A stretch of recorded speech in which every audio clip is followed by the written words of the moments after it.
If there is a siren that goes off in the middle of one's learning, should he stop his learning or not? Last 2 weeks I heard all kinds of ideas about this, and for some reason, from some people who told me, if anywhere else throughout the day when I'm doing things, I run to the MAMAD, to the safe place or the shelter, but not when I'm learning. When you're learning, you don't have to. I was in the middle of the Amida. In the Amida, you must stop. You go to the MAMAD and you continue davening there. You try not to talk bichlal, and you go to the next place where you're safe and you continue davening over there. You don't wait. You start, continue davening. Pikuach nefesh overrides everything, including a mitzvah derabanan called tefillah. Pikuach nefesh, which is a mitzvah deoraisa. But what about when you're learning? Is there a tzad to say that when you're learning, you should continue learning? There is. If you don't stop for anything else, yes. You stop for other interruptions, no.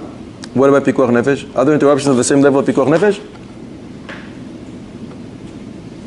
How did you elevate I don't stop for answering my call, answering somebody who calls me? How do you compare that to pikuach nefesh?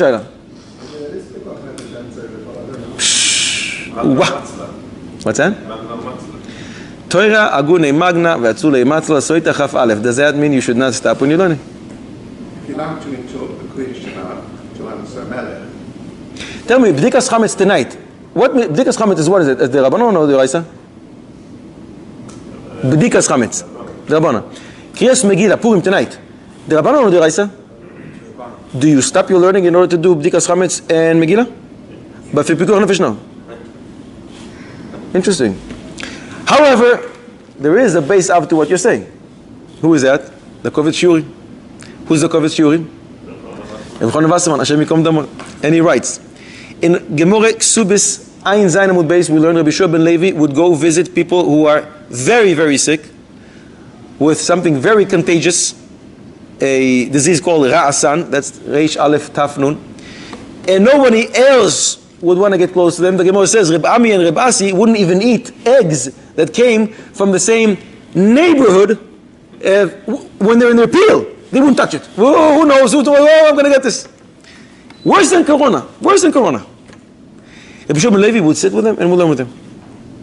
Asks the Kovetz Shurim, excuse me, what are you doing? Who gave you permission?